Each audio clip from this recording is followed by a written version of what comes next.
తెలంగాణలో స్థానిక ఎన్నికలు ఎప్పుడు అనే ప్రశ్నకి సమాధానం దొరకట్లేదు. ఇగ పెడతాం, మగ పెడతామని కాంగ్రెస్ నేతలు చెప్తున్న పరిస్థితి కనబడతా ఉంది.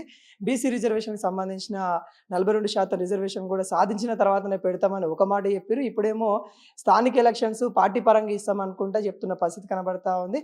మాట్లాడదాం ఈ అంశం గురించి. అసలు స్థానిక ఎలక్షన్‌లో రిజర్వేషన్ ఎలా ఉండబోతా ఉన్నాయి? అసలు కాంగ్రెస్ గవర్నమెంట్ వాళ్ళు చెప్పిన మాట ఒకటి, చేసే మాట ఒకటి విధాలైతే కనబడతా ఉన్నాయి. మరి ప్రతిపక్ష నేతలు ఏమనుకుంటారో తెలుసుకునే ప్రయత్నాలైతే చేద్దాం. మనతోని బీఆర్ఎస్ పార్టీ సీనియర్ నేత, మాజీ మంత్రివర్యులు శ్రీనివాస్ గౌడ్ అయితే ఉన్నారు. మాట్లాడించే ప్రయత్నం చేద్దాం. అన్న, ఎట్లా చూస్తా ఉన్నారు? వాళ్ళేమో 42% రిజర్వేషన్ వచ్చిన తర్వాతనే స్థానిక ఎన్నికలకు పోతా అని చెప్పారు. ఇప్పుడేమో ఇక స్థానిక ఎన్నికలలో పార్టీ పరంగా ఇస్తామనుకుంటే వెళ్తాము, ఏదైతే గ్రామాలలో ఇబ్బంది అవుతా ఉంది, నిధులు రావట్లేదని మాట్లాడుతా ఉన్నారు. ఎట్లా చూస్తా ఉన్నారు వీటన్నిటి? ఇప్పుడు పార్టీ పరంగా ఎట్లా ఇస్తారు? పంచాయతీ సర్పంచ్ ఎలక్షన్లో బీఫామ్లు ఏమన్నా బీఫామ్ లేదు, పార్టీ పరంగా ఎట్టిస్తారండి? ఎట్లా ఎవరి చెవులో పోయేట నీకు? పంచాయతీరాజ్ యాక్ట్ సెక్షన్ 15లో క్లియర్గా ఉంది పార్టీ పరంగా ఉండవని. అట్లా ఎట్లప్పుడు ఎట్లిస్తారు? 50% వరకు ఎట్లా నిలబెడతారు వీళ్ళు?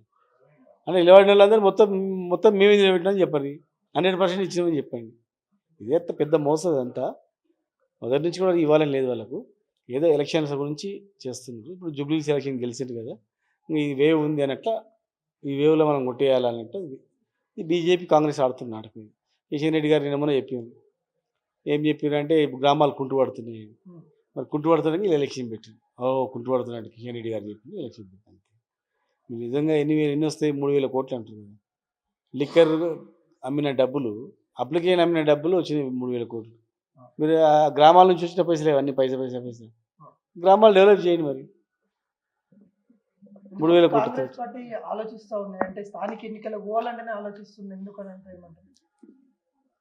వాళ్ళు గెలవలేని పరిస్థితి మొన్న రోజు దాటేసిండు. జూబ్లీ ఎలక్షన్ గెలిచింటే అసలు పెట్టకపోతుంది. గెలిచినందుకు వాళ్ళు ఏమనుకున్నారంటే పెద్ద వేవ్ ఉంది అనుకుంటు తెలుస్తుంది తర్వాత.